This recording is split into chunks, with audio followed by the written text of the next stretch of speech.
I'm Shepard Fairey, and I'm at the Museum of Contemporary Art in San Diego. This is Viva La Revolucion, a show called A Dialogue with the Urban Landscape. There is a whole large group of artists from all over the world showing here. They have installations all over the space. I've got some work over here in this room. Why is urban art important?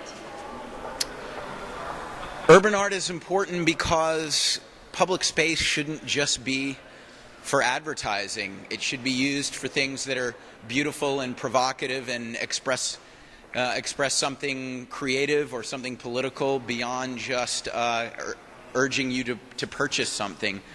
These are my two indoor pieces. I have some outdoor pieces as well, but these represent a couple of the very important early figureheads of street art or urban art. This is Jean-Michel Basquiat, who began as a graffiti artist, painting on the streets, but then began to create fine art pieces out of found objects and old windows, boards, frames, and would paint them.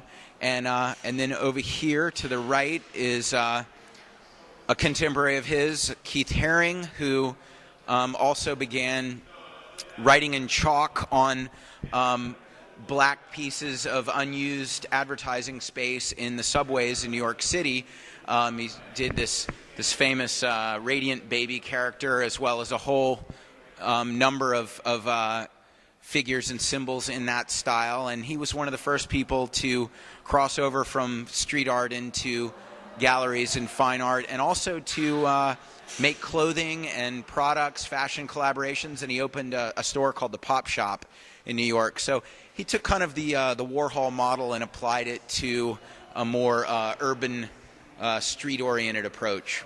I think the most important thing about transitioning from just doing work on the streets, outdoor work, is to make something that speaks to people in any context and is beautiful in and of itself, not just as something peculiar on the street. And that's why a lot of street art doesn't translate, because it functions great in the street. But I think just making something that's very personal and well crafted and unique is how to make it go beyond just the novelty of street art.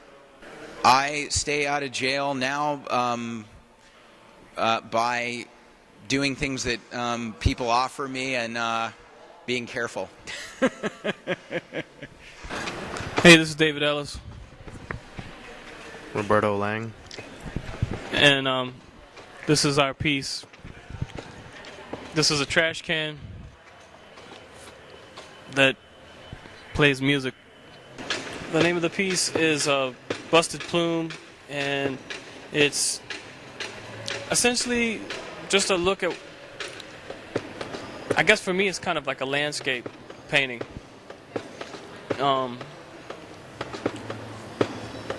It's looking at things that we toss out and maybe take for granted,